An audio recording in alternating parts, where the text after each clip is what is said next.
You recently told me that you didn't think you were going to win Most Improved Player. So what was your initial reaction to winning the award? Yeah, I literally didn't. All right, I'm gonna take these out.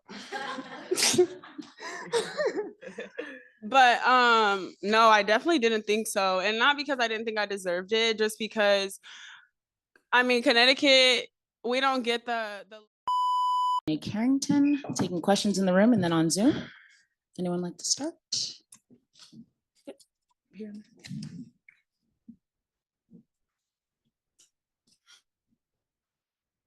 Alyssa, I wanted to know, on a night like tonight, when you turn more into a scorer than we're used to seeing, is that just based on how they're defending you on the other side, or what makes you decide to focus more on offense versus facilitating as much as you normally do? It's playoff time. We kind of went through a little drought, and this is what I live for. Playoffs is what I'm waiting for all season long, and that's my game. I can hit you scoring, rebounding, assisting, and in that moment, my team needed me to score, and that's what I went out there and did. Over here. Question for Alyssa. Usually we're used to seeing Dijonai lock up and put the straps on, but you had a moment yourself in the third quarter where you locked up and caused a shot clock violation. Could you talk about the defensive effort that you put in on that side of the ball? Yeah, I mean, I've been on the all defensive team multiple times for a reason, and in that moment, I like to mess around with Nay and do her little thing just to have fun, but just a huge moment for us, and getting a shot clock violation, and anytime you get anything like that, it just gives your team even more momentum, and it got our fans going as well, so just a lot of fun out there. Maggie? Oh, sorry. Dom and then Maggie. You could both kind of speak to it, but how has Marina fit in with the team coming in the middle of the season, late in the season? Obviously, she's got someone who you seem to want to have the ball in a big spot as much as anyone. She had a big shot tonight. So how has she fit in, and how has she become maybe a little bit of an difference maker for y'all? We knew she was going to be a difference maker for us. Part of the reason why we went out and got her. She's a different guard for us that can create and is not scared of the moment. And, unfortunately, Ty goes down with the ankle injury. But to have somebody like her off the bench that comes in and she's a bucket. And, we were honored to play harder defense. And she goes out there and does that for us as well. And she's just come in and been a great teammate and has done whatever has needed to be done, whether it's come off the bench, be in the starting role, and definitely happy to have her on our side. Also for you, AT, you've said before you see a lot of yourself in Dijonai. You've been here you've been here her past 4 years. What's it been like to see her get MIP, especially only 4 years into the league? A huge moment. I mean, we've been on her over her entire career just because we know what she's been capable of. And I think this is just a moment that shows just the beginning of what she's capable of. We've always had the utmost belief in her, and just a cool moment just to see her, get the recognition that she deserves. And, this is just the beginning for her. And also for Dijonai, just on winning that award, what did it mean to you? And then the second part of that is Veronica Burden obviously had a bigger role tonight than usual. I saw you were kind of celebrating with her after the game. What did you tell her, and kind of what was it like to see someone who normally doesn't play as many minutes have such a pivotal role in a win tonight? Yeah, it's always exciting to have, your hard work and all those things recognized, but also, shout out to my team, because the position that we're in allows me to be able to garner awards like that, finishing at the top half of the league. And then with V's ready every time, whenever her number is called, whether it's for 2 minutes, whether it's for 25 minutes, it doesn't matter. And she's been on the all defensive team in college, and she knows that that's one of her roles on this team is to pick up and to guard people 94 feet. And I think she did an amazing job of that, especially. And then on the offensive side, she was aggressive today, and we needed that.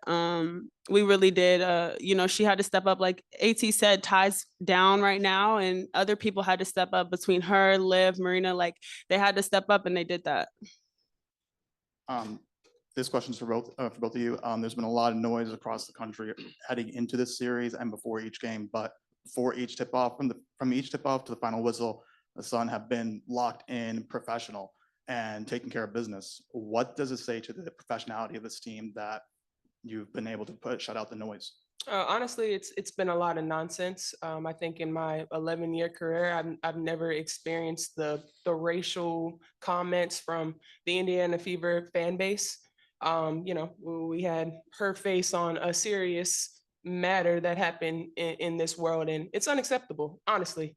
And there's no place for it. And we've been professional throughout the whole entire thing, but I've never been called the things that I've been called on social media, and there's no place for it. And basketball is headed in a great direction, but nah, we don't want fans that are going to degrade us and call us racial names. I mean, we already see what's happening in the world and what we have to deal with in that aspect. And we come to play basketball for our job, and it's fun, but we don't want to go to work every day and have social media blown up over things like that. It's uncalled for, and something needs to be done, whether it's them checking their fans or this league checking. There's no time for it anymore. This question is for Dijonai. For your fan base and for young girls that follow you, and your fan base that's been following you from day one, I mean, they see the way you play, the swag, the outfits, your personality. But can you speak to what they don't see behind the scenes that put you in that spotlight today, that people noticed you were the most improved player tonight? I think it's just like I've had a journey to get to this position, from high school to now, just all the injuries, the year-long rehabs. Like, unless you go through it, injuries like that, like, you really don't understand what it takes to get you out of those places. And so, like, whenever I'm on the court and whenever I'm playing, I literally think back to those days in rehab, those days in physical therapy and all those things. Just wanting to be able to stand up, wanting to be able to bend, wanting to be able to, straighten your leg, just like the little things. And I think it makes you play with a greater sense of urgency, a greater passion. Just, I mean, you see, I'm out there, I'm having fun. Like, I love basketball, and I know it's like to have it taken away. And so I think that that's the biggest thing for me, is that every single time I'm out there, like, I'm gonna go 150%. And I think that that's what they've seen over the years, since I've been with Connecticut. Dijonai, so recently you had told me that you recently told me that you didn't think you were going to win most improved player. So what was your initial reaction to winning the award? Yeah, I literally didn't. All right, I'm gonna take these out. But no, I definitely didn't think so. And not because I didn't think I deserved it, just because, I mean, Connecticut, we don't get the love and the hype and stuff that I think deserve and have earned. That's first. And second, I've never really won awards before. I've never been an All-American besides academically, which I guess is cool too, but I've never been an All-American. I've never been player of the year for the conference, different things in college. And so it was just something that I don't get my hopes up for, I guess, more so, for awards and things like that, because you never want to be let down. And so when it did happen, I was super, super surprised.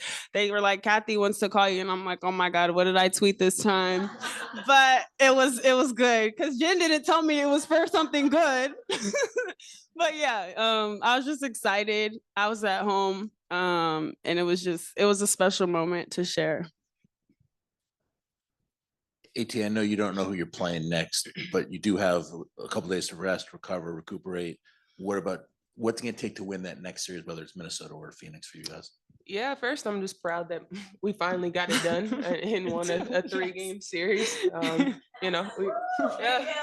finally locked in and took advantage of home court advantage. But we're ready. I mean, I think we're tested tonight, and it wasn't pretty, but that's the nature of playoffs.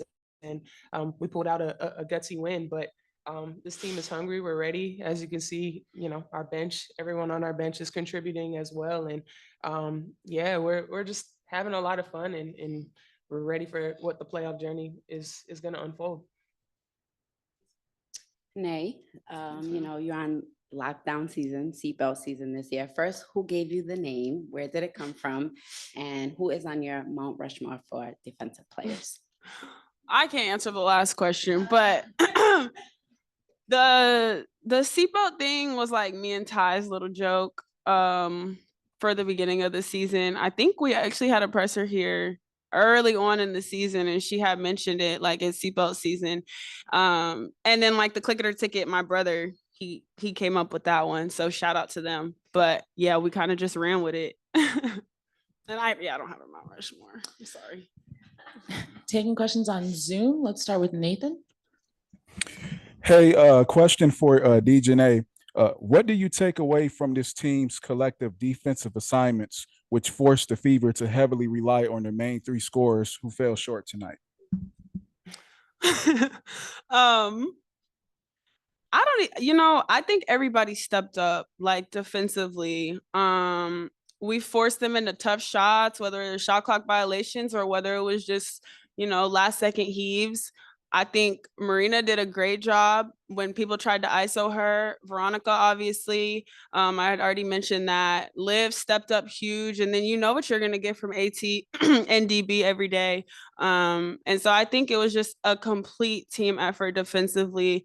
We obviously had our laps and things that we struggled on, whether it was rotations or coverages, but I think we stepped up when we needed to. And last question from Kevin. Good evening and congratulations, Dijonai, on Most Improved. This question is actually for AT. As a leader of this front court, how proud of you are you for Olivia Nelson-Ododa, who tallied 24 minutes and had a really good defensive assignment on both Fagbenle and Aaliyah Boston? How proud of you of her development this year, and what are you looking forward to moving forward as you move forward into the semifinals? Yeah, I mean, we're super proud of Liv. I mean, she had huge minutes and moments down the stretch, and just credit to her growth. Last year she kind of got thrown into the fire with Bree's injury, and she stuck with it. And we're super hard on her at times, but from the moment she stepped on the court, she was locked in, and that's what it's going to take. And like we told her, we're super proud, and this is just the beginning for Liv, and she's just going to continue to get better and better each and every time she steps onto the floor. Thank you. Thank you.